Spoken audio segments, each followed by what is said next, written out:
Vous est-il déjà arrivé de fixer l'horloge de la vie avec l'impression que le temps file et que rien de ce que vous espériez ne se réalise? Cette promotion tant désirée tarde à venir. Cette relation dont vous rêviez ne s'est pas concrétisée. Ce projet auquel vous avez consacré tant d'efforts semble bloqué. Et alors cette question lancinante vous taraude. Quand, Seigneur? Quand viendra mon tour? Si vous avez déjà ressenti cette oppression, cette angoisse d'être coincé dans une salle d'attente, sans savoir quand votre tour viendra, alors vous devez absolument entendre ce que je vais vous révéler aujourd'hui. Car ce que je vais vous dévoiler n'est pas une simple réflexion philosophique, ni de belles paroles destinées à vous réconforter temporairement. C'est une vérité transformatrice qui a le pouvoir de changer radicalement votre perception des périodes d'attente dans votre vie.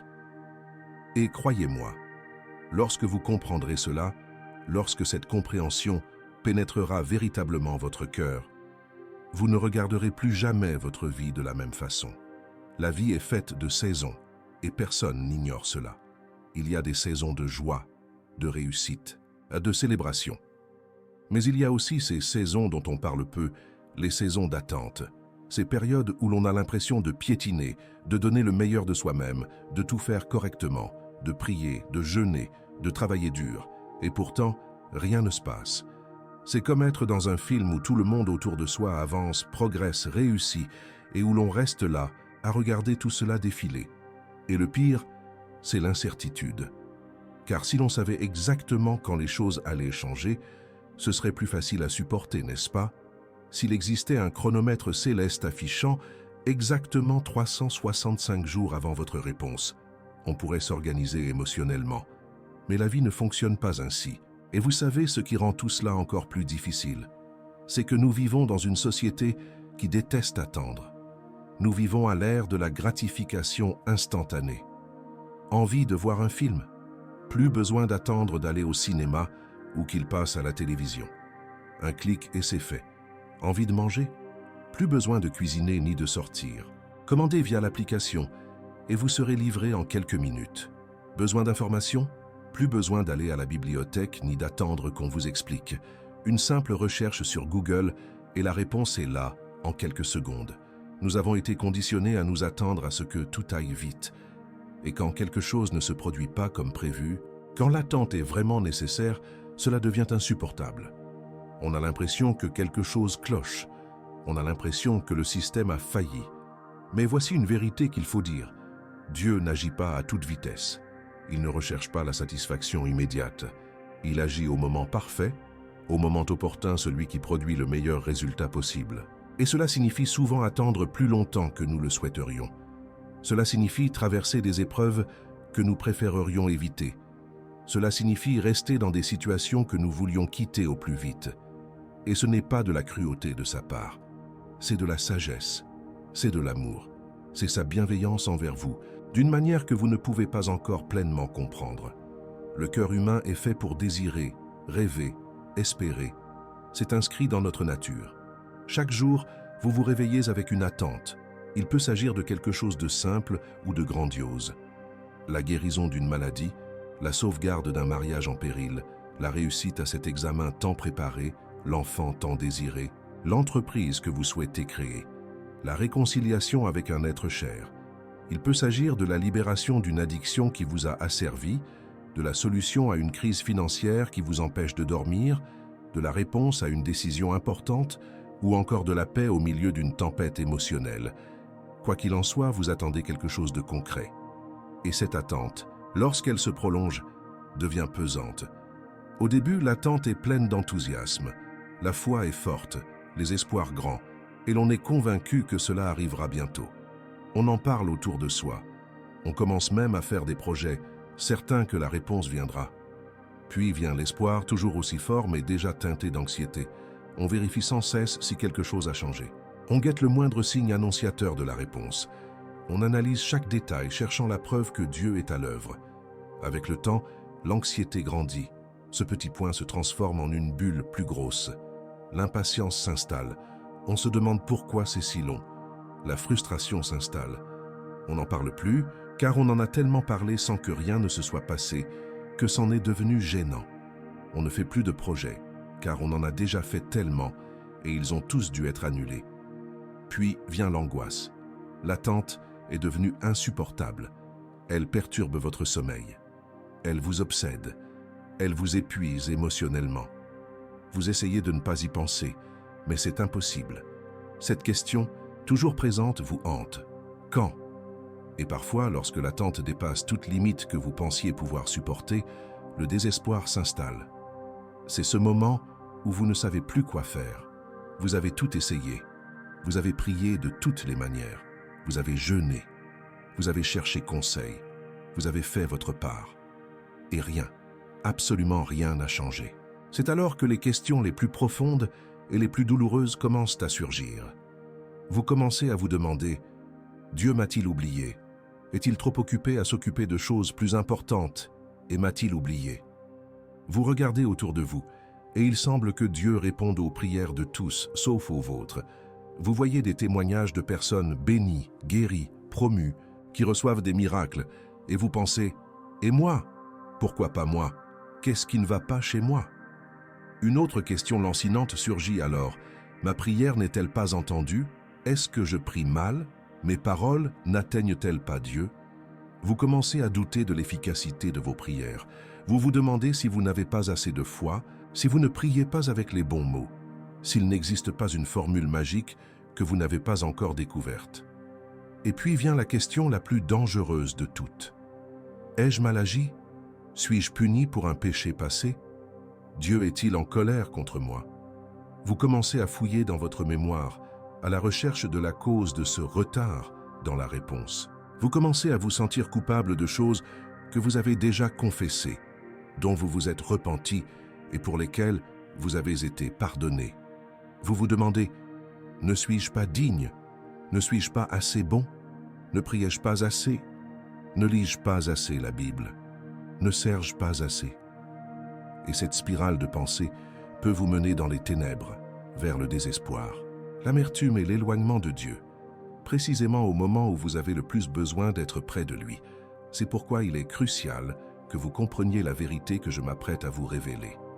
Non pas comme une théorie, ni comme un concept abstrait, mais comme une réalité tangible capable d'ancrer votre âme au cœur de la tempête de l'attente. Voici la vérité fondamentale que je souhaite graver dans votre cœur aujourd'hui, que je veux faire pénétrer si profondément en vous qu'elle devienne partie intégrante de votre être spirituel.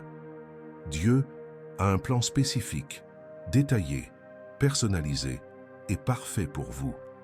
Non pas un plan générique qui convient à tous, ni un plan médiocre, mais un plan méticuleusement élaboré, conçu spécifiquement pour votre vie. Et tout, absolument tout, se produit en son temps parfait, non pas à votre temps, ni au moment que vous jugez le plus approprié, mais au moment véritablement idéal. Je sais que cela peut paraître un cliché spirituel que vous avez entendu 1000 fois. Je sais que vous pensez peut-être « Oui, je le sais déjà, tout le monde le dit ». Mais attendez un instant avant de rejeter cette vérité comme une évidence. Car connaître cette vérité intellectuellement, l'avoir en tête, pouvoir la réciter quand on vous pose la question, c'est une chose. Et vivre cette vérité au quotidien, la laisser transformer votre anxiété en paix, votre angoisse en espoir, votre désespoir en une confiance inébranlable, c'est tout autre chose. Connaître le temps de Dieu, c'est une chose. S'y soumettre, c'en est une autre. La différence entre savoir et vivre, c'est celle entre savoir qu'un pont est sûr et le traverser réellement. On peut lire toutes les études d'ingénierie, consulter les certificats de sécurité et savoir théoriquement que le pont peut supporter le poids. Mais tant qu'on n'y a pas posé le pied, tant qu'on n'y a pas marché, tant qu'on n'a pas confié tout son poids à cette structure, on ne lui fait pas vraiment confiance. On se contente de savoir. Et c'est exactement ce qui arrive à beaucoup de gens concernant le temps de Dieu. Ils en ont connaissance. Ils peuvent même l'expliquer. Mais quand vient le moment de confier pleinement leur avenir, leurs espoirs, leurs rêves, leurs espoirs, à la volonté divine, ils hésitent. Ils veulent te contrôler. Ils veulent précipiter les choses. Ils veulent intervenir. Et c'est précisément ce que nous allons explorer en profondeur ici. Je ne vais pas me contenter de vous réciter de jolis versets en vous disant « Ayez confiance en Dieu et tout ira bien ». Je ne vais pas vous donner ces réponses superficielles et toutes faites qui sonnent bien mais qui ne font pas écho à la réalité de votre souffrance. Non, nous irons bien au-delà. Nous allons plonger au cœur de la parole de Dieu et voir ce qu'elle enseigne réellement sur l'attente. Nous allons examiner des exemples concrets de personnes qui ont vécu cette expérience. Nous allons en extraire des principes pratiques que vous pouvez appliquer à votre vie dès aujourd'hui. Nous allons bâtir des fondements solides de foi qui vous soutiendront non seulement aujourd'hui, mais aussi dans toutes les périodes d'attente que vous rencontrerez dans votre vie. Ce message a pour but de vous montrer de manière concrète et transformatrice comment trouver une paix véritable et un espoir authentique au cœur de l'attente. Non pas une paix superficielle qui s'évanouit à la première difficulté, mais une paix profonde qui demeure même lorsque les circonstances semblent indiquer le contraire. Non pas un espoir fondé sur des émotions fluctuantes, mais un espoir ancré dans la fidélité inébranlable de Dieu. Comment changer radicalement votre perspective grâce à une foi véritable, afin de ne plus percevoir l'attente comme un ennemi à combattre, mais comme une alliée œuvrant pour votre bien? Comment transformer ce temps d'attente qui paraît improductif et douloureux en une période de croissance exponentielle, de préparation réfléchie et de renforcement spirituel? Car la vérité, c'est que l'attente, vécue pleinement, comprise sous le bon angle et abordée avec l'attitude appropriée, n'est pas une punition. Ce n'est pas la cruauté de Dieu. Ce n'est pas la preuve que vous avez mal agi. Ce n'est pas un signe d'abandon divin. L'attente est, en réalité, un cadeau déguisé. Je sais que cela peut ne pas paraître un cadeau sur le moment, quand chaque jour semble une éternité. Quant au réveil, la première pensée est « ce n'est pas encore arrivé ». Mais c'est un cadeau car c'est une occasion de grandir que vous n'auriez pas autrement. C'est une période de préparation à quelque chose de plus grand que vous ne pouvez l'imaginer aujourd'hui. Quelque chose qui requiert une version plus mature, plus forte et plus accomplie de vous-même. Imaginez un athlète se préparant pour les Jeux olympiques. Les années d'entraînement sont longues, épuisantes et douloureuses. Il y a des moments où chaque muscle de votre corps réclame du repos. Il y a des matins glacials où il serait bien plus facile de rester au lit que d'aller s'entraîner. Il y a des jours où les progrès semblent inexistants, où vous vous sentez même plus mal qu'avant. Mais tout ce temps de préparation, même s'il paraît interminable, est absolument nécessaire. On ne passe pas de zéro aux Jeux olympiques du jour au lendemain. Votre corps doit être conditionné. Votre technique doit être perfectionnée. Votre endurance doit être développée. Votre mental doit être renforcé. Et tout cela prend du temps. Il n'y a pas de raccourci. Et lorsque le jour de la compétition arrive enfin, lorsque vous êtes là, représentant votre pays, chaque minute de cet entraînement long et douloureux prend tout son sens. Vous réalisez que ce n'était pas du temps perdu. C'était un investissement essentiel. Et voici ce qui rend tout cela encore plus puissant. Faire confiance au timing de Dieu n'est pas une théorie abstraite ni une belle philosophie qui sonne bien sur le papier, mais reste inapplicable dans la réalité. Ce n'est pas un vœu pieux ni un optimisme aveugle. C'est une chose extrêmement concrète, profondément réelle, solidement ancrée dans la parole de Dieu et éprouvée dans la vie d'innombrables personnes à travers l'histoire, personnages bibliques et gens ordinaires comme vous et moi. Approfondissons ce que la Bible enseigne réellement à ce sujet. Non pas superficiellement, ni en citant des versets hors contexte, mais en explorant véritablement les récits, en comprenant les principes, en observant comment cela s'est manifesté dans la vie de personnes réelles, confrontées à une attente réelle et douloureuse. Examinons des exemples concrets de personnes qui ont vécu cela personnellement, des personnes qui ont attendu bien plus longtemps qu'elles ne l'auraient cru possible, des personnes qui ont souffert, qui se sont interrogées, qui ont connu des moments de doute et de faiblesse, mais qui ont finalement vu la fidélité de Dieu se manifester de façon glorieuse, d'une manière rendue possible uniquement par leur attente. Et pas seulement des exemples bibliques datant de plusieurs millénaires, mais aussi des exemples contemporains, des personnes ayant vécu récemment ou vivant aujourd'hui, prouvant que ces principes ne sont pas de simples histoires anciennes, mais des vérités éternelles qui demeurent valables aujourd'hui. Permettez-moi de commencer par une histoire qui vous fera reconsidérer tout ce que vous savez sur l'attente. Imaginez un homme de 75 ans recevant une promesse de Dieu. Pas n'importe quelle promesse, mais celle qu'il serait le père d'une grande nation, que sa descendance serait aussi nombreuse que les étoiles du ciel, aussi innombrables que les grains de sable de la mer, et que par lui toutes les familles de la terre seraient bénies. Cet homme, c'est Abraham, et cette histoire est relatée dans le livre de la Genèse, dans l'Ancien Testament. Or, voici le détail qui la rend d'autant plus intéressante et, franchement, d'autant plus impossible. Abraham avait 75 ans lorsqu'il reçut cette promesse, et sa femme Sarah en avait 65. Tous deux étaient déjà âgés, surtout compte tenu de l'espérance de vie de l'époque. Sarah avait depuis longtemps dépassé l'âge de la fertilité. Son corps n'avait plus la capacité biologique de porter des enfants. Humainement parlant, c'était impossible, absolument impossible. Mais Abraham crut, il eut confiance en la promesse de Dieu. Il ne laissa pas l'impossibilité naturelle entraver sa foi surnaturelle. Il quitta sa terre, Ur en Chaldée, un lieu qu'il connaissait, où il avait des racines, où il se sentait en sécurité. Il quitta ses proches, les gens qu'il connaissait depuis l'enfance, son réseau de relations. Il quitta la maison de son père, le confort de sa famille, l'héritage qu'il aurait pu réclamer. Et il partit pour une terre que Dieu lui montrerait. Il ne savait pas exactement où il allait. Il n'avait ni GPS, ni carte détaillée, ni plan B. Seulement la promesse de Dieu, et une foi suffisante, pour faire le premier pas. Et puis il attendit. Longtemps, et encore longtemps. Une année passa. Abraham fêta ses 76 ans. Pas d'enfant. 5 ans passèrent. Abraham avait déjà 80 ans. Toujours aucun signe que la promesse allait s'accomplir. 10 ans passèrent. Abraham eut 85 ans. Sarah 75.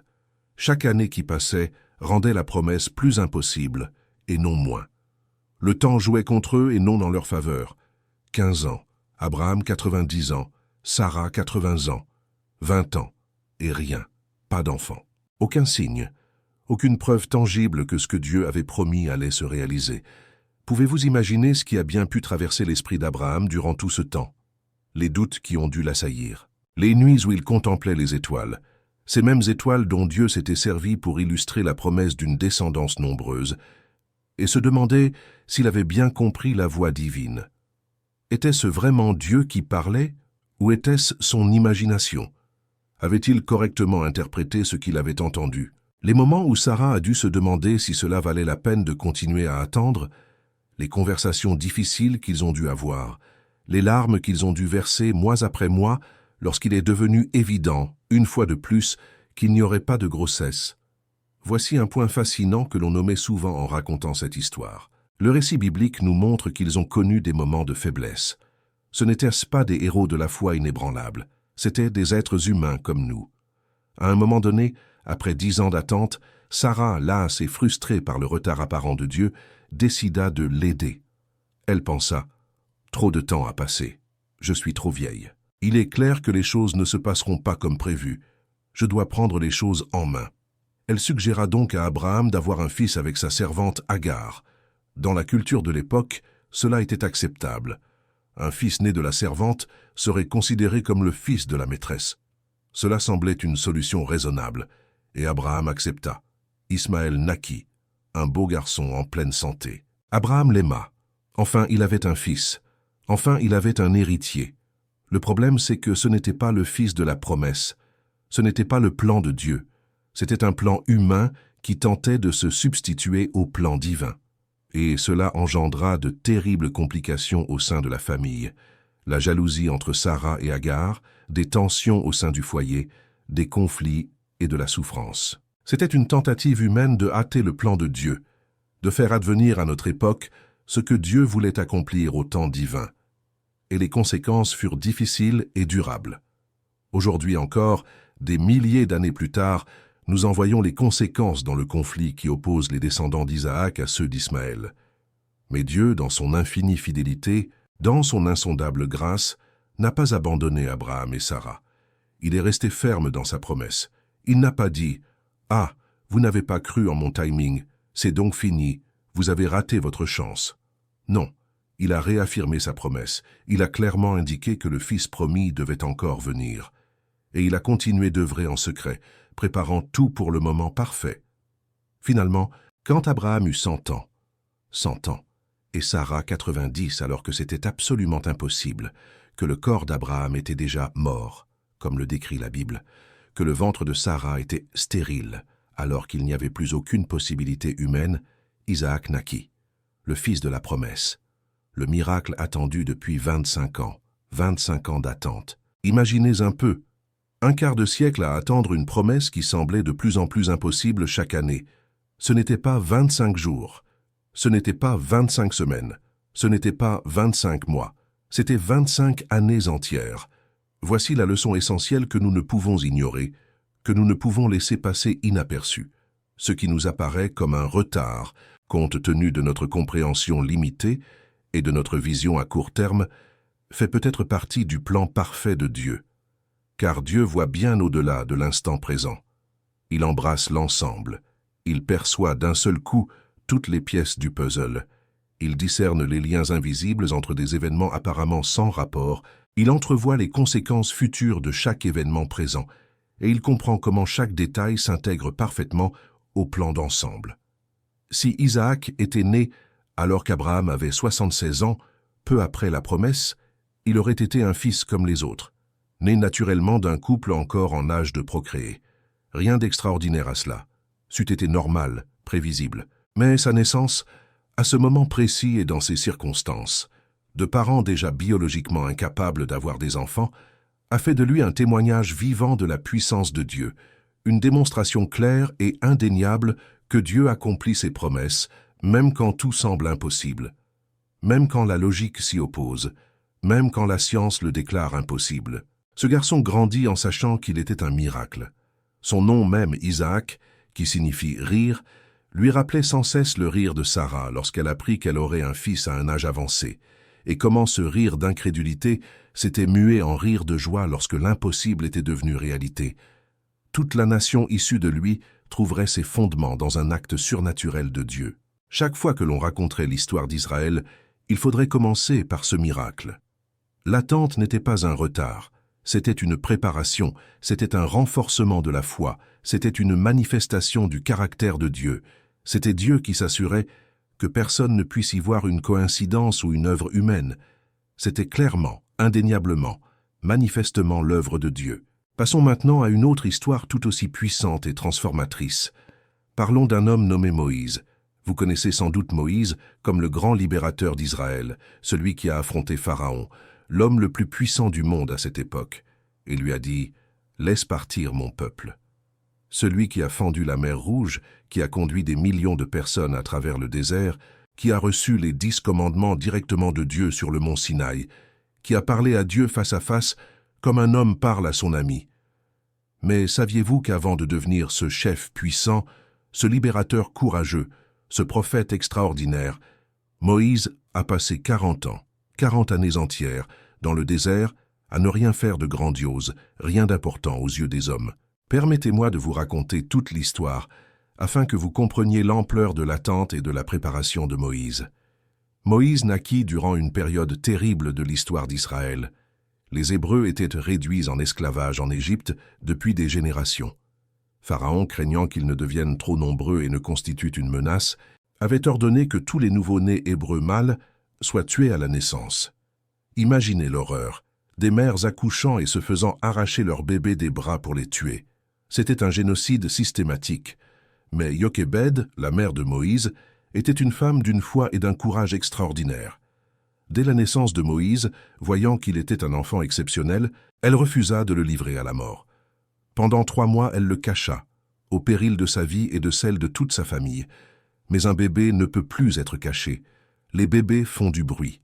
Alors, dans un geste désespéré pour le sauver et dans un acte de foi immense, elle plaça Moïse dans un panier imperméabilisé au bitume et le laissa dériver sur le Nil, priant Dieu de le protéger. Par une providence divine, ou plutôt par un dessein parfait, Moïse fut trouvé par la fille du Pharaon au bon endroit, au bon moment. Plus surprenante encore, sa sœur Myriam, qui observait la scène de loin, eut l'audace d'approcher la princesse et de lui suggérer de trouver une nourrice hébraïque pour allaiter l'enfant. Ainsi, Moïse fut élevé par sa propre mère durant ses premières années cruciales, recevant les fondements de son identité hébraïque, tout en étant officiellement considéré comme le fils de la princesse égyptienne. Plus tard, il fut emmené au palais, et élevé comme un prince d'Égypte. Il reçut la meilleure éducation qui soit. Il eut accès aux meilleurs professeurs, aux meilleures ressources et aux plus grands privilèges. La Bible nous dit que Moïse était instruit dans toute la sagesse des Égyptiens et puissant en parole et en actes. Il avait tout, position sociale, pouvoir, privilèges, éducation, ressources. S'il y avait quelqu'un prêt à changer les choses, c'était bien Moïse. S'il y avait quelqu'un qui avait les moyens de libérer son peuple, c'était bien lui. Et à 40 ans, Moïse connut une prise de conscience. Il quitta le palais et vit comment son peuple était traité. Il vit un Égyptien battre brutalement un Hébreu, et quelque chose en lui se brisa. Animé d'un sens de la justice et d'une profonde solidarité avec son peuple, il regarda autour de lui et, ne voyant personne, tua l'Égyptien et cacha son corps dans le sable. Moïse se croyait prêt à libérer Israël.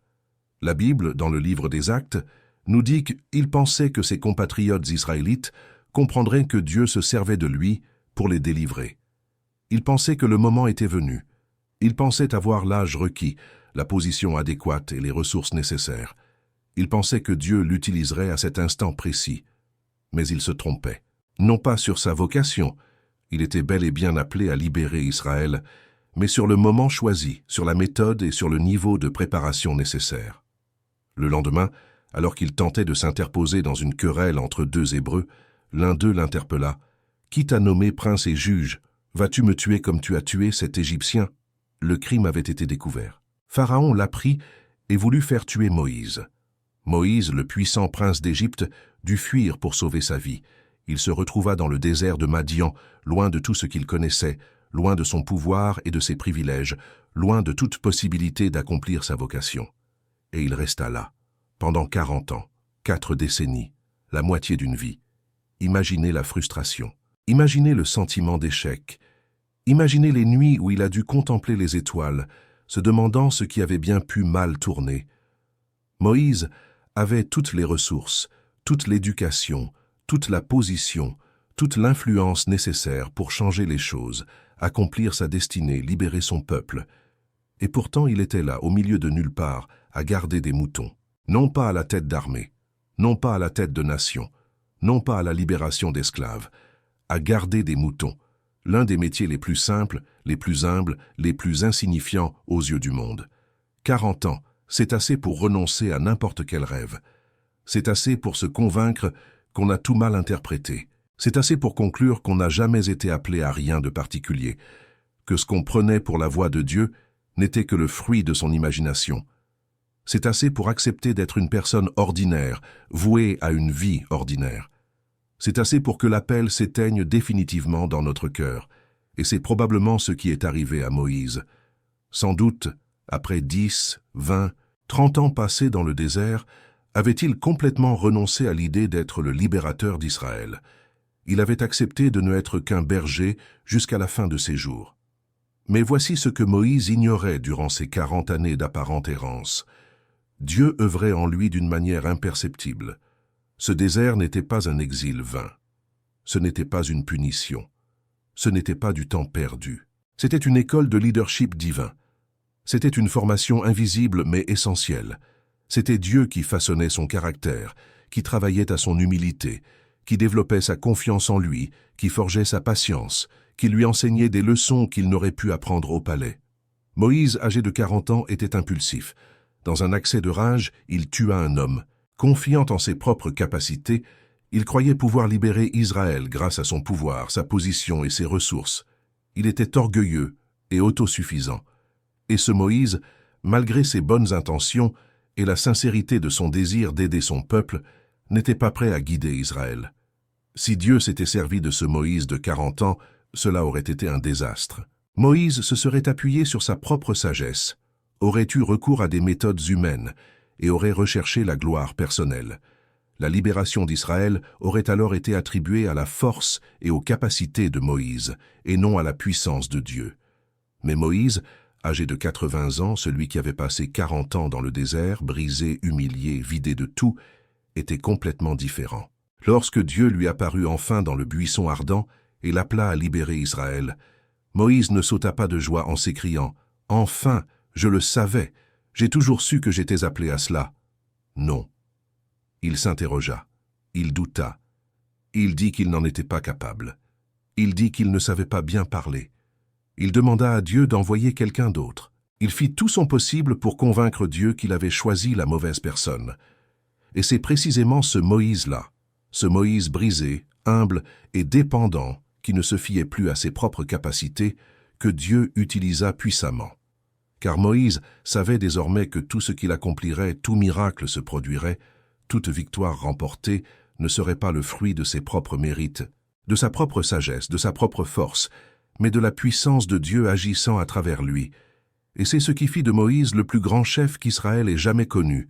Non pas son éducation égyptienne, non pas sa position royale, non pas ses ressources naturelles, mais sa totale dépendance envers Dieu, sa profonde humilité, la reconnaissance que sans Dieu, il n'était rien. La leçon de Moïse est profonde et directement applicable à votre vie aujourd'hui. L'attente peut être une formation invisible, durant laquelle Dieu façonne votre caractère, votre maturité et vos capacités d'une manière imperceptible sur le moment. Ce que vous considérez comme du temps perdu, un éloignement de votre destinée ou encore un oubli de la part de Dieu est peut-être précisément la période durant laquelle Dieu vous prépare à quelque chose de bien plus grand que vous ne pouvez l'imaginer. Quelque chose qui exige une version de vous-même qui n'existe pas encore, une version qui ne peut se former que par l'attente. L'expérience de Moïse dans le désert n'était pas une déviation du plan divin, elle en était une partie essentielle et irremplaçable. Sans ces 40 années passées dans le désert, Moïse n'aurait pas été prêt à guider Israël pendant 40 ans à travers celui-ci. Il en va peut-être de même pour votre expérience actuelle. Ce qui semble vous freiner vous y prépare peut-être. Ce qui semble vous éloigner de votre destinée vous façonne peut-être précisément pour elle. Alors, que pouvons-nous tirer de ces récits puissants d'Abraham et de Moïse? Permettez-moi de souligner 3 leçons essentielles sur l'attente qui, si vous les assimilez vraiment, si vous les laissez pénétrer votre cœur et transformer votre état d'esprit, changeront radicalement votre perspective, non seulement sur votre situation actuelle, mais aussi sur votre vie future. La première leçon fondamentale concerne la patience et la foi dans les promesses. Mais attention, il ne s'agit pas de n'importe quelle patience.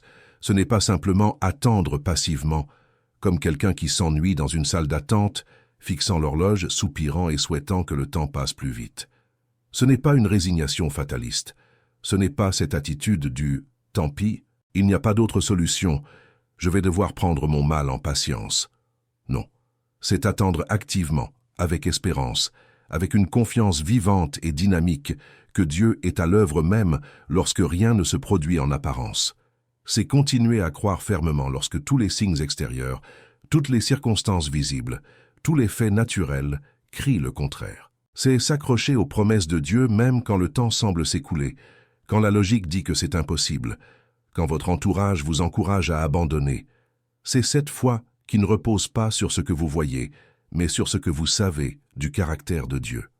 C'est la foi qui dit « Je ne sais ni comment, ni quand, ni pourquoi cela prend autant de temps, mais je sais qui a promis, et je sais qu'il est fidèle, et cela me suffit. » Abraham en est l'exemple parfait.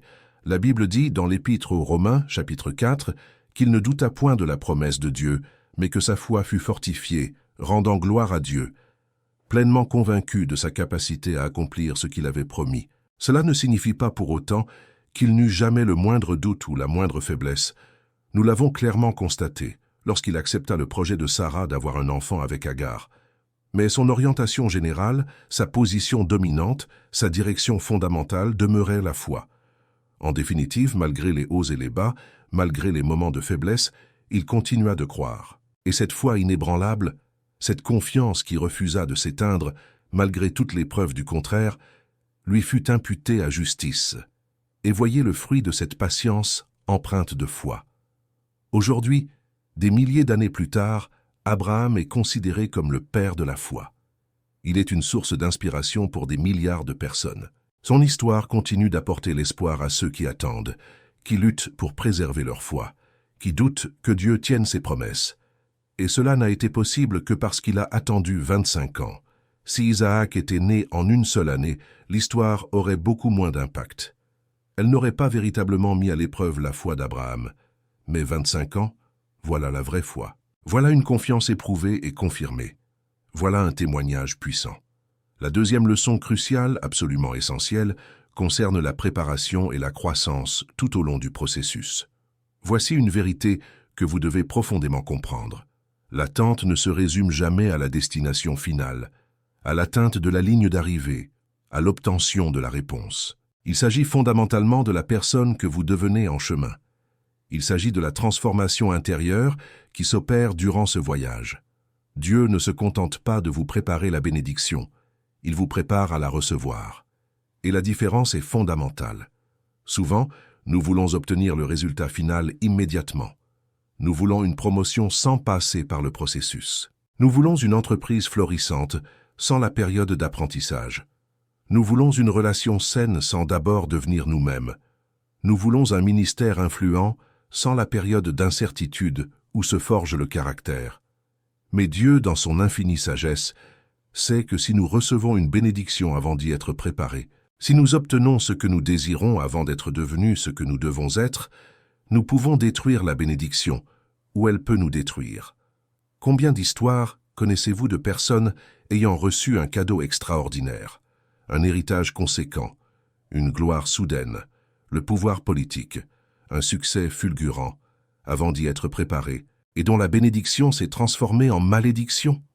Combien de gagnants du loto se sont retrouvés ruinés quelques années plus tard, leur vie pire qu'avant? Combien de célébrités devenues célèbres très jeunes ont été détruites par la drogue, les addictions, la dépression?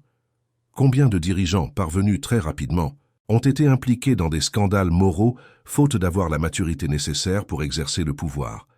Une bénédiction sans préparation est dangereuse. C'est pourquoi Dieu, qui vous aime véritablement et veut votre bonheur, non seulement temporairement, mais pour toujours, vous permet parfois d'attendre plus longtemps que vous ne le souhaiteriez. Non pas parce qu'il ne peut pas vous l'accorder maintenant, mais parce qu'il sait que vous n'êtes pas encore prêt. Il y a encore des aspects de votre personnalité à travailler. Il y a encore des leçons à apprendre. Il y a encore du chemin à parcourir pour mûrir. Moïse avait besoin de ces 40 années dans le désert. Elles n'étaient pas facultatives, ni du temps perdu. Elles étaient absolument nécessaires. Il devait se dépouiller de la confiance en soi que lui conférait sa position au palais. Il devait apprendre l'humilité dans le désert.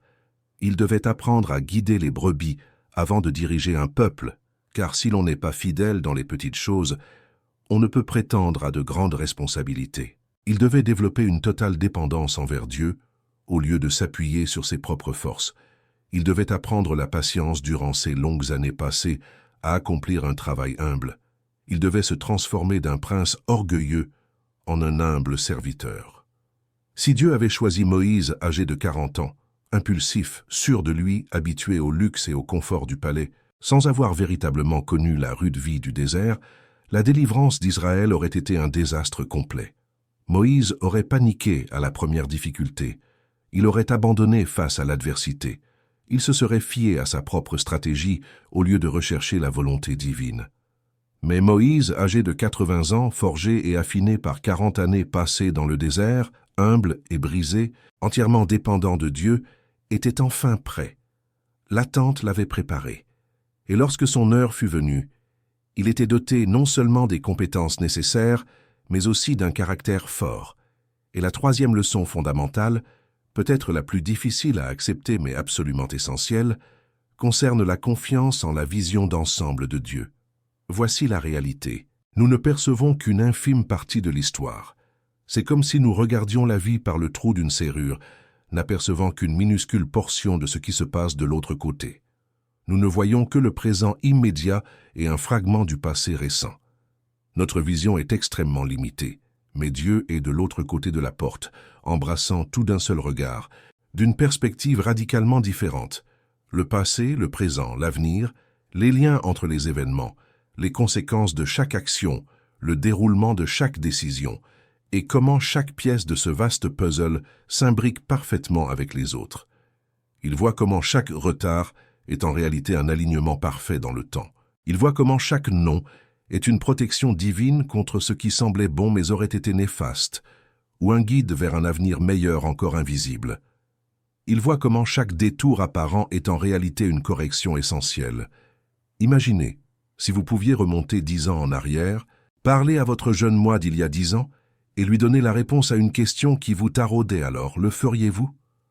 Probablement pas, n'est-ce pas? Car aujourd'hui, avec le recul des années, vous voyez comment les choses se sont déroulées différemment, souvent mieux que vous ne l'aviez imaginé.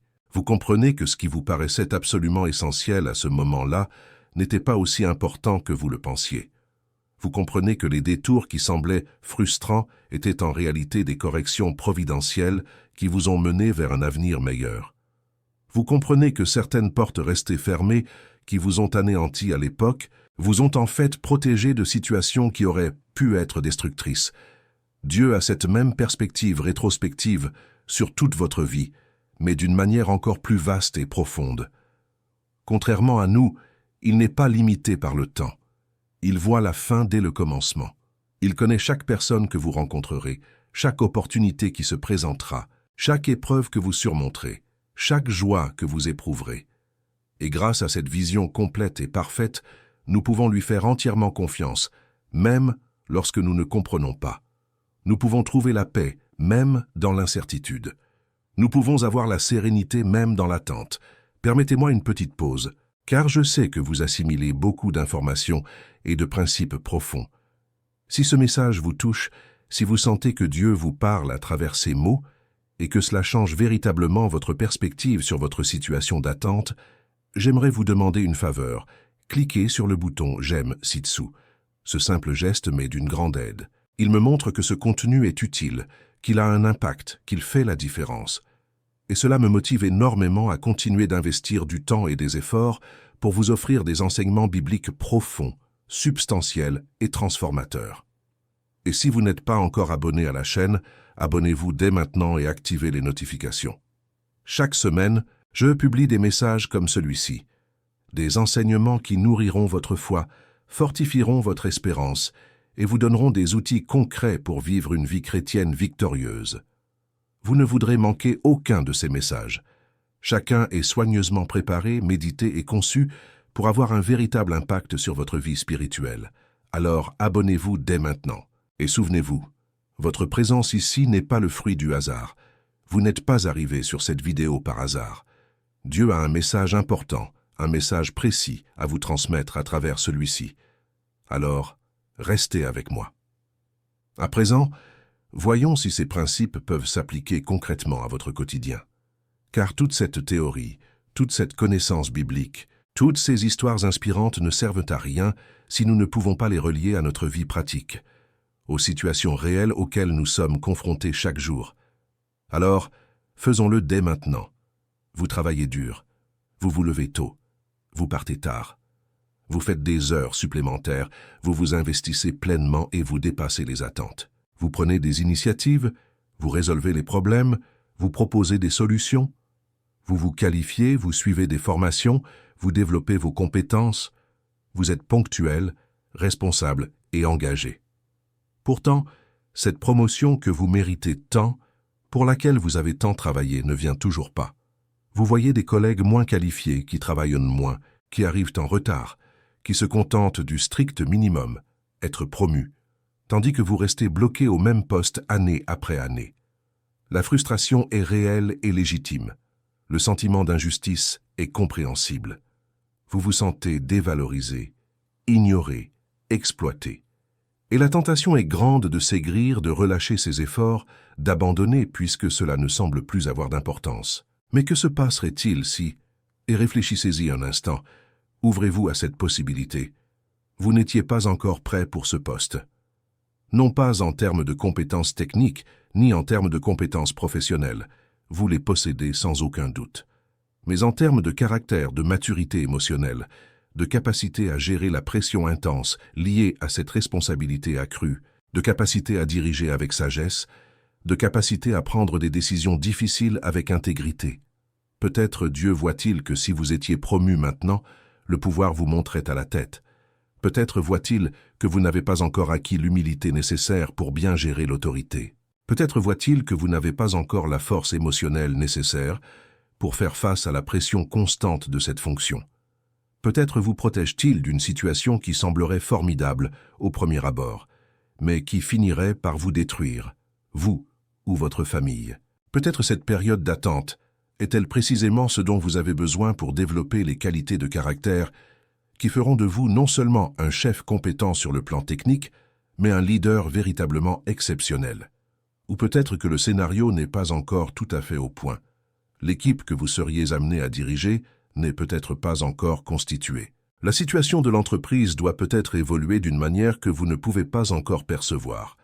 Il y a peut-être une restructuration, une fusion, un changement de cap à venir, et Dieu sait que si vous étiez promu maintenant, vous seriez bloqué à un poste qui serait bientôt supprimé ou radicalement transformé. Ou peut-être, et c'est merveilleux quand cela arrive, une opportunité encore meilleure se profile, une porte encore plus grande s'ouvre à vous, un poste dans une meilleure entreprise, un rôle plus en adéquation avec vos talents, une opportunité qui correspondrait parfaitement à votre famille et à vos valeurs.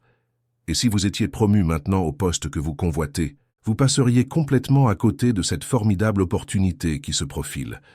Dieu voit simultanément toutes ces variables, toutes ces possibilités, tous ces scénarios futurs que vous ne pouvez pas percevoir. Et il orchestre tout, chaque petit détail, chaque moment, chaque circonstance, pour que tout concourt à votre bien, pour vous conduire exactement là où vous devez être, au moment précis où vous devez y être. Prenons un autre exemple, extrêmement courant.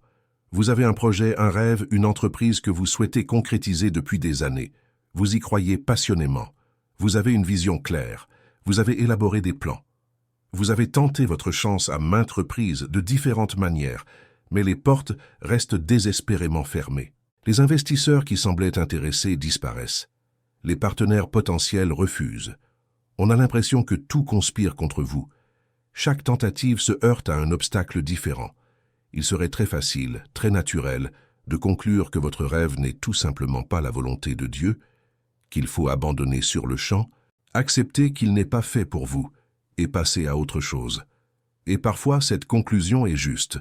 Parfois, Dieu ferme effectivement des portes parce qu'il a autre chose en réserve pour nous. Mais pas toujours. Parfois, la porte est fermée non pas parce qu'elle ne s'ouvrira jamais, mais parce que le moment n'est pas encore venu de l'ouvrir. Et si le moment n'était tout simplement pas venu? Et si vous deviez encore acquérir certaines compétences essentielles qui ne s'obtiendront qu'avec l'expérience et le temps?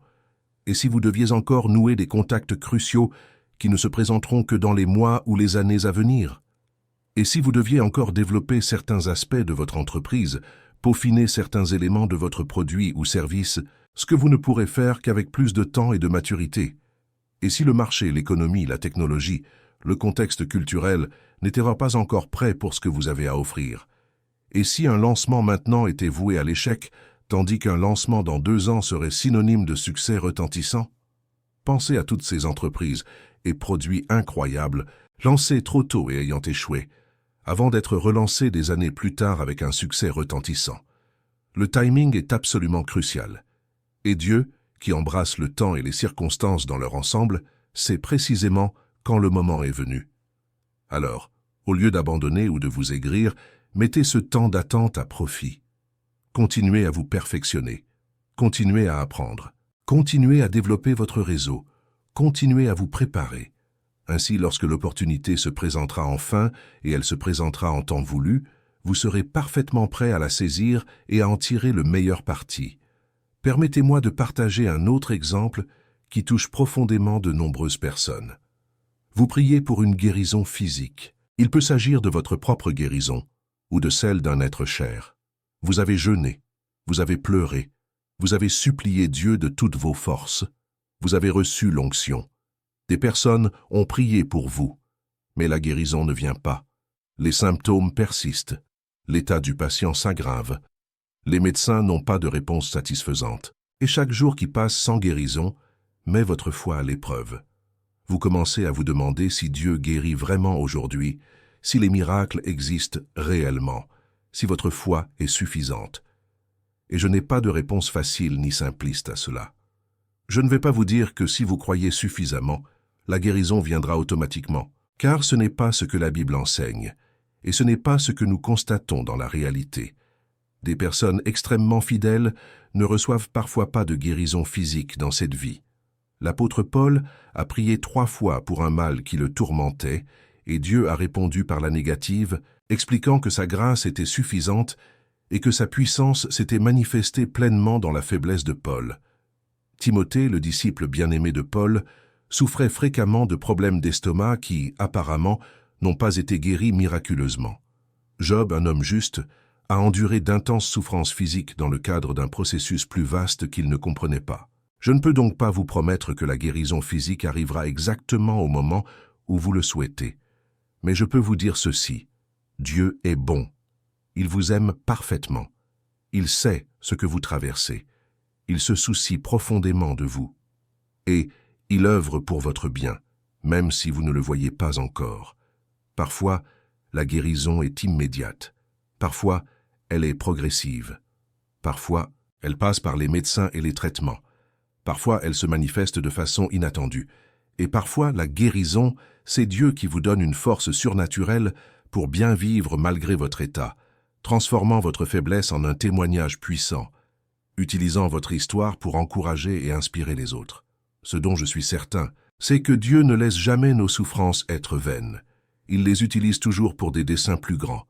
Et parfois, le plus grand miracle n'est pas la guérison du corps, mais la transformation du cœur, la formation d'un caractère profond, le développement de la compassion pour ceux qui souffrent, le puissant témoignage de foi au cœur de la douleur.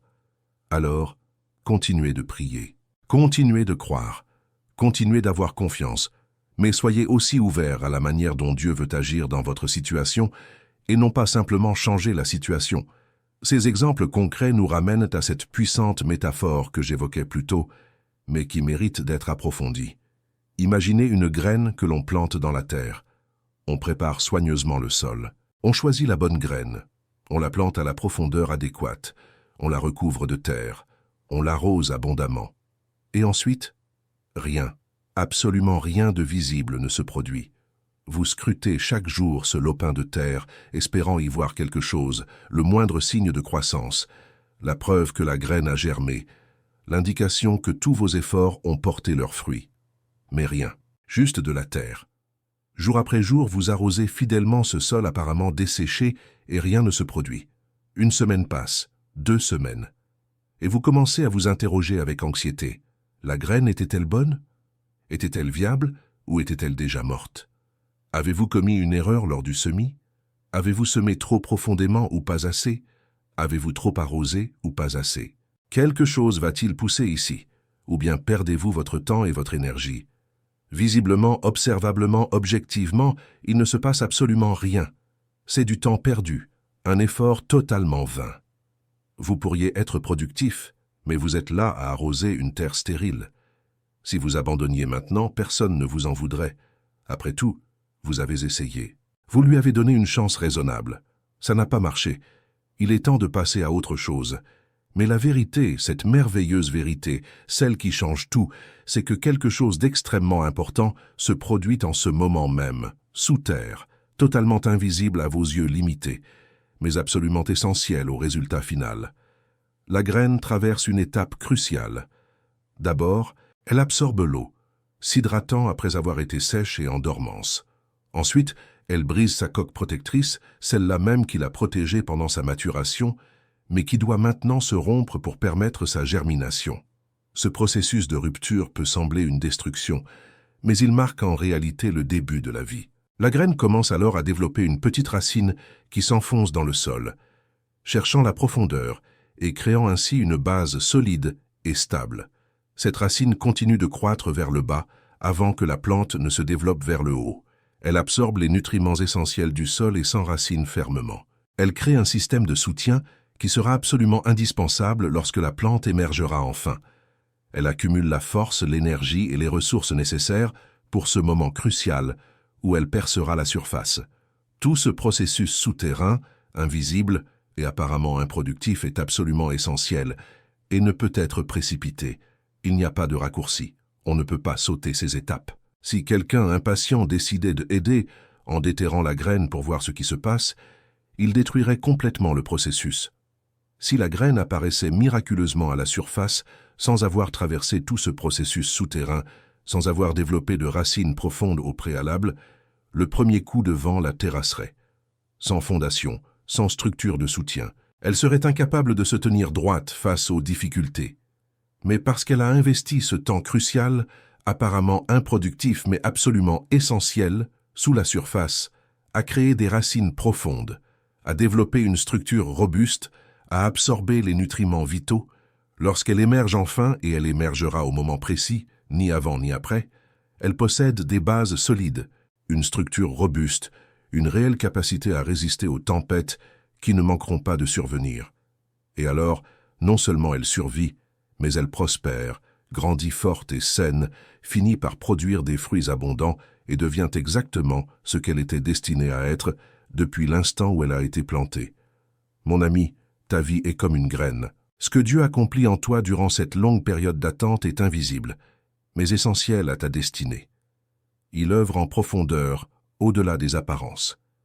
Il brise les carapaces d'orgueil, d'autosuffisance, de peur et d'insécurité qui te permettent de grandir.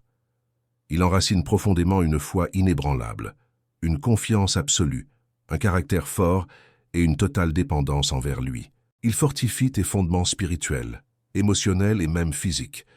Il te prépare méticuleusement à porter le poids de la bénédiction à venir, à supporter la pression des responsabilités qui t'attendent, à rester ferme face aux épreuves inévitables de la vie.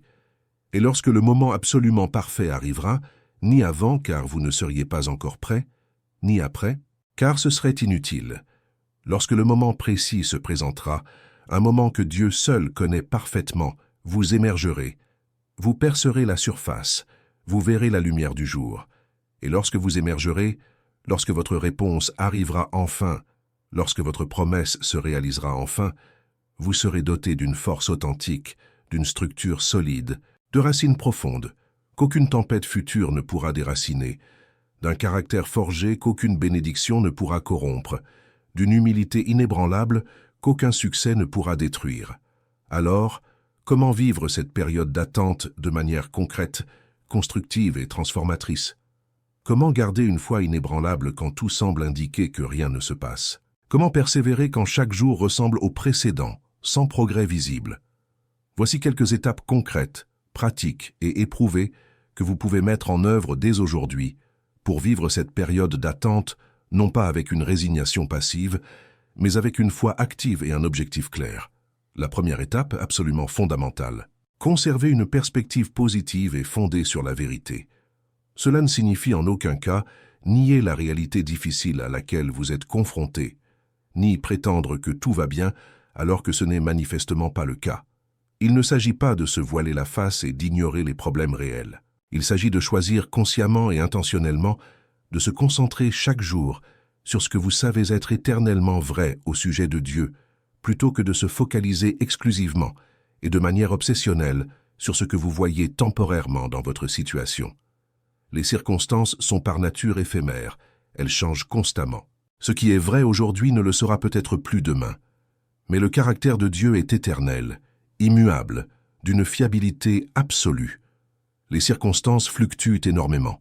Les promesses de Dieu, elles, demeurent inébranlables comme un roc. Alors, lorsque la frustration vous frappe de plein fouet, et elle vous frappera, n'en doutez pas, lorsque le découragement vous submerge comme une vague, lorsque le doute vous murmure sans cesse à l'oreille, vous avez besoin d'un ancrage solide dans la vérité auquel vous accrochez fermement, d'un fondement inébranlable pour vos pas. Prenez un moment, aujourd'hui même, pour noter par écrit les promesses précises que Dieu vous a faites. Il peut s'agir d'un verset biblique puissant qui vous a particulièrement marqué lors de votre lecture. Il peut s'agir d'une parole prophétique authentique, partagée par une personne de confiance et qui a résonné profondément en vous. Il peut s'agir tout simplement de ce désir profond, persistant et sacré que Dieu a clairement placé dans votre cœur et qui ne s'éteindra pas quel que soit le temps qui passe. Écrivez-le de votre propre main dans un carnet, sur des fiches, sur des post-it. Placez ces promesses écrites à des endroits où vous les verrez fréquemment chaque jour. Sur la porte du réfrigérateur, sur le miroir de la salle de bain, sur l'écran de votre ordinateur, sur le tableau de bord de votre voiture. Et puis, lorsque le doute corrosif s'installe, et il s'installera sans cesse, cherchant à détruire votre foi, lorsque le découragement vous submerge, menaçant de vous anéantir, Lorsque vous ressentez cette envie presque irrésistible de tout abandonner, revenez délibérément à ces promesses écrites. Lisez-les attentivement à voix haute. Affirmez-les avec conviction pour votre vie. Souvenez-vous consciemment du Dieu puissant, fidèle et aimant qui a fait cette promesse, et non pas seulement de la promesse isolée. Car votre foi ne repose pas sur des mots sur du papier. Elle repose sur le caractère inébranlable de celui qui a prononcé ces paroles. La deuxième étape, absolument cruciale, de votre cheminement. Cultiver et entretenir une vie de prière profonde et une méditation biblique authentique, constante et inébranlable. Je ne parle pas de ces prières rapides et désespérées que l'on prononce dans les moments difficiles, lorsque l'on a un besoin urgent, lorsque l'on est au plus bas. Je parle d'une communion quotidienne, constante, intime et intentionnelle avec Dieu, qui devienne le rythme fondamental de votre vie, et non une simple pratique occasionnelle, à laquelle vous pensez ou que vous adoptez en période de crise. C'est précisément dans cette communion constante, dans ce temps privilégié que vous consacrez chaque jour à Dieu, que votre cœur s'harmonise progressivement avec le sien. C'est là, dans ce lieu secret d'intimité avec lui, que vous recevez une force surnaturelle renouvelée pour persévérer jour après jour, semaine après semaine, mois après mois. C'est là que vous trouvez une paix inexplicable, qui semble défier toute logique compte tenu de vos difficultés, au milieu de la tempête émotionnelle qui fait rage autour de vous. C'est là que vous entendez la douce voix de Dieu vous guider, vous encourager, vous rappeler ses promesses, vous indiquer le chemin à suivre. La Bible nous l'enseigne clairement dans l'Épître aux Philippiens, chapitre 4, versets 6 et 7.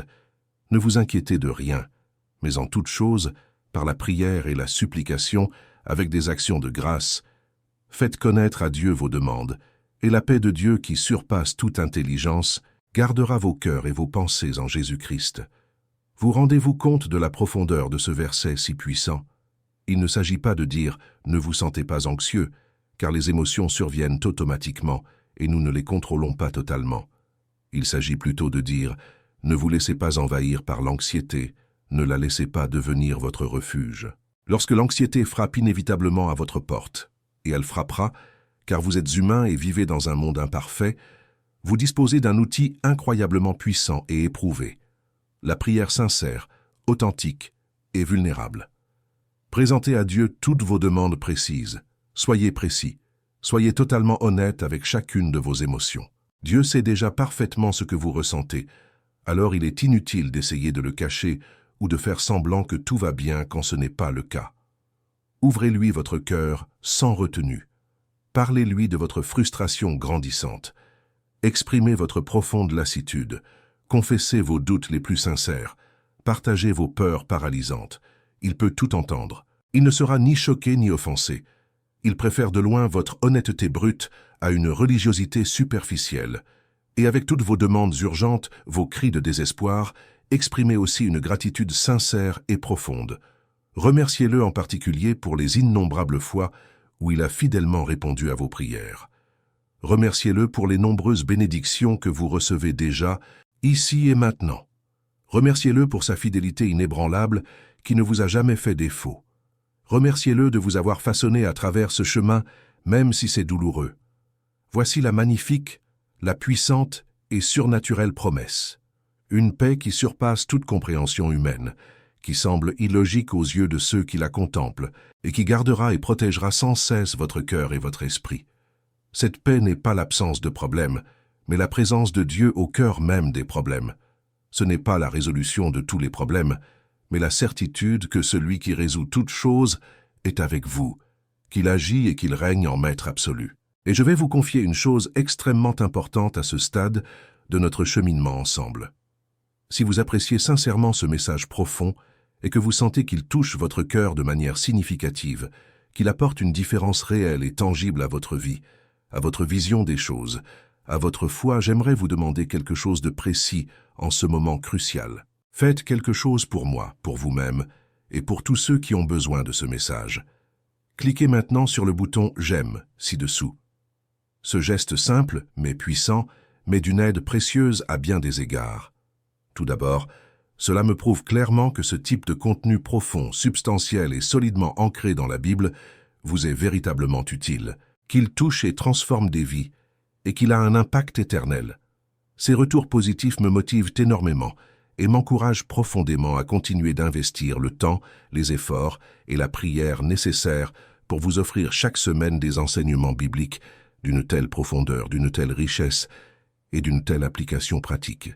Et si vous n'êtes pas encore abonné à cette chaîne, je vous encourage vivement à vous abonner dès maintenant et à activer les notifications. Pourquoi? Parce que chaque semaine, sans faute, je publie des messages transformateurs comme celui que vous écoutez en ce moment.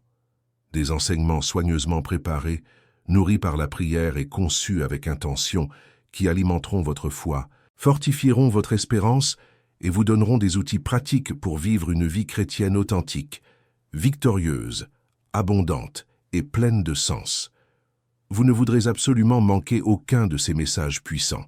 Chacun d'eux est préparé avec soin, a fait l'objet d'intenses prières et a été soigneusement élaboré pour avoir un impact réel et durable sur votre vie spirituelle, votre croissance en tant que disciple du Christ et votre cheminement de foi. Alors inscrivez-vous dès maintenant et souvenez-vous de cette vérité essentielle. Votre présence ici et maintenant n'est pas le fruit du hasard. Vous n'êtes pas arrivé sur cette vidéo aujourd'hui par pure coïncidence. Dieu a orchestré miraculeusement, providentiellement, pour que vous soyez précisément ici, maintenant, à ce moment précis de votre parcours, car il a quelque chose d'extrêmement important, quelque chose de profondément spécifique à vous révéler à travers ces paroles que vous entendez. Alors, restez avec moi jusqu'au bout. N'arrêtez pas maintenant. La troisième étape essentielle, capable de transformer radicalement votre expérience d'attente. Attendre activement, de manière dynamique et engagée, et non passivement, léthargiquement paralysé. Il existe une différence fondamentale entre attendre activement et attendre passivement, et comprendre cette différence peut radicalement changer votre parcours. Attendre passivement, c'est rester assis sur une chaise sans rien faire de productif, comme si votre seule responsabilité était d'attendre que les choses tombent miraculeusement du ciel, que Dieu s'occupe de tout, sans que vous ne leviez le petit doigt, sans prendre la moindre initiative, sans faire le moindre pas. L'attente active, en revanche, consiste à persévérer dans la bonne direction, à continuer d'accomplir fidèlement sa part, à poursuivre les actions qui sont en notre pouvoir, tout en ayant une confiance absolue en Dieu pour le résultat final, pour le moment parfait, pour l'ouverture des portes surnaturelles qu'il est le seul à pouvoir ouvrir. C'est faire tout ce qui est humainement possible, utiliser toutes les ressources que Dieu nous a données, développer tous nos talents, mais en ayant pleinement confiance que Dieu accomplira sa part. La part surnaturelle, la part impossible, la part qu'il est le seul à pouvoir accomplir en son temps absolument parfait. Si vous attendez avec impatience une meilleure opportunité professionnelle, ne vous contentez pas de rester chez vous à prier ardemment, à jeûner régulièrement et à espérer un miracle. Priez, oui, priez beaucoup. C'est absolument essentiel et non négociable. Mais parallèlement, mettez à jour votre CV. Développez activement vos compétences grâce à des formations. Établissez un réseau stratégique. Envoyez des candidatures régulièrement. Préparez-vous minutieusement aux entretiens. Entraînez-vous à répondre aux questions. Renseignez-vous sur les entreprises. Adoptez une tenue vestimentaire appropriée. Faites tout ce qui est en votre pouvoir pour vous mettre en valeur. Mais dans le même temps, ayez une confiance totale en Dieu et confiez-lui la bonne opportunité, au bon endroit, au bon moment. Si vous aspirez à une relation saine, ne vous contentez pas de demander sans cesse à Dieu de faire entrer miraculeusement quelqu'un dans votre vie sans rien faire pour vous y préparer. Priez, bien sûr, et priez beaucoup à ce sujet. Mais en parallèle, travaillez sérieusement sur vous-même. Devenez progressivement la personne que vous souhaitez vraiment attirer dans votre vie. Développez votre caractère. Guérissez complètement vos blessures émotionnelles profondes du passé, peut-être avec l'aide d'un conseiller chrétien si nécessaire. Pardonnez sincèrement à ceux qui vous ont blessé. Réglez vos propres problèmes avant de vous engager dans une relation. Fréquentez les bons endroits, des environnements sains où se rencontrent des personnes de qualité. Mais en même temps, ayez une confiance totale en Dieu pour le moment parfait et pour qu'il vous amène la personne idéale qu'il a déjà préparée spécialement pour vous. Quatrième étape, profondément transformatrice qui changera radicalement votre expérience. Considérez l'attente comme un temps précieux de croissance exponentielle, et non comme du temps gaspillé. Changez complètement et intentionnellement votre état d'esprit, votre perspective fondamentale sur cette période. Au lieu de vous demander avec frustration et impatience « Quand cela finira-t-il enfin? Combien de temps vais-je encore devoir endurer cela ?» Demandez-vous avec une curiosité sincère et une réelle espérance « Que veut Dieu que j'apprenne exactement pendant cette période? Comment veut-il me transformer à travers ce processus? Quels aspects de mon caractère veut-il développer maintenant ?» Au lieu de vous focaliser exclusivement sur ce que vous n'avez pas encore, sur ce qui n'est pas encore arrivé, sur ce qui manque encore, concentrez-vous intentionnellement et constamment sur la personne que vous devenez progressivement, sur votre évolution, sur les leçons que vous apprenez, sur le caractère qui se forge. Chaque jour d'attente, aussi pénible soit-il sur le moment, est en réalité un jour précieux de préparation essentielle. Chaque épreuve difficile que vous rencontrez est en fait une occasion déguisée de vous renforcer. Chaque frustration qui vous met à l'épreuve est en réalité une chance précieuse de développer une patience authentique et profonde. Chaque non que vous entendez est en fait une occasion de renforcer considérablement votre confiance inébranlable en Dieu, en son caractère, en ses promesses infaillibles. Réfléchissez bien aux athlètes olympiques d'élite que nous admirons. Ils s'entraînent intensément pendant des années, parfois des décennies entières, faisant d'énormes sacrifices et s'astreignant à une discipline rigoureuse pour participer à une épreuve qui ne dure souvent que quelques minutes, voire quelques secondes. Le temps considérable de cette préparation ardue est infiniment, incomparablement plus long que la brève durée de la compétition elle-même. Mais c'est précisément cette préparation longue, invisible, douloureuse et épuisante qui rend la victoire finale véritablement possible, qui forge l'excellence nécessaire. Les innombrables années d'entraînement discipliné, de routine stricte, de sacrifices constants, de développement méticuleux des compétences, tout cela est absolument essentiel, irremplaçable. Sans cette préparation minutieuse, aucune victoire ne serait envisageable. Mon ami, cette longue attente est précisément le temps qu'il vous faut pour un entraînement intense, une période de préparation essentielle. Dieu vous prépare méticuleusement et intentionnellement à quelque chose d'important qui requiert la version la plus forte, la plus mûre, la plus développée et la plus aboutie de vous-même. Ne gaspillez pas ce temps précieux à vous plaindre inutilement ou à résister obstinément. Profitez-en pleinement. Tirez-en chaque leçon. Évoluez consciemment durant cette période, car lorsque votre heure idéale arrivera enfin, et elle arrivera inévitablement au moment précis, vous serez sincèrement reconnaissant et vous apprécierez profondément chaque jour de cette préparation minutieuse. Permettez-moi de partager avec vous d'autres témoignages et exemples profondément inspirants qui fortifieront votre foi et renouvelleront votre espérance. Car lorsque vous voyez clairement et concrètement comment Dieu a agi fidèlement dans la vie d'autres personnes, lorsque vous réalisez que d'autres ont traversé de longues et douloureuses épreuves et ont constaté la fidélité absolue de Dieu au final, cela alimente considérablement votre propre espérance et fortifie immensément votre foi.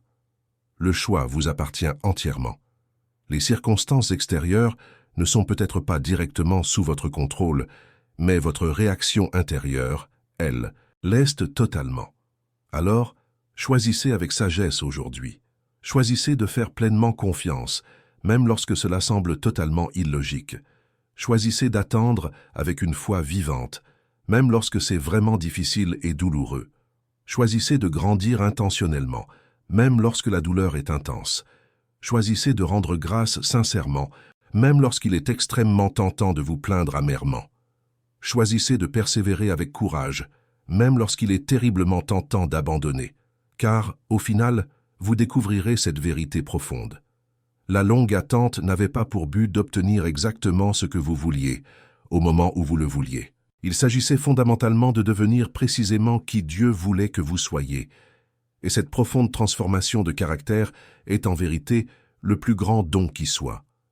Plus grand que n'importe quelle bénédiction matérielle, plus grand que n'importe quel rêve réalisé, plus grand que n'importe quelle prière exaucée, car ce que vous devenez demeure éternellement.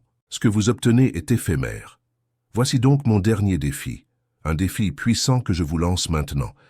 Décidez fermement aujourd'hui, maintenant, de vivre cette attente d'une manière totalement différente, radicalement transformée à partir de cet instant. Décidez de ne plus gaspiller ce temps précieux dans une amertume destructrice et une frustration paralysante. Décidez de l'utiliser intentionnellement pour grandir de façon exponentielle, approfondir votre connaissance, vous rapprocher de Dieu, devenir progressivement meilleur. Décidez de faire confiance au timing de Dieu, même lorsque vous ne le comprenez pas pleinement.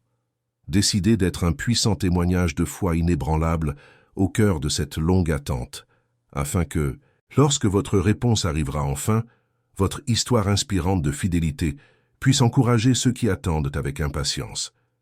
Et j'ai vraiment envie de vous entendre maintenant. Dans les commentaires ci-dessous, partagez ce que vous attendez.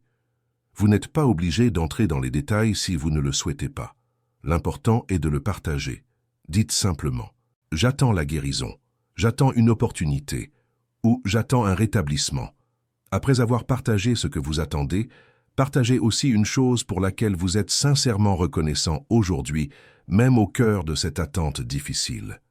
Car lorsque vous le déclarez ouvertement, lorsque vous le mettez par écrit avec sincérité, quelque chose se produit dans le domaine spirituel.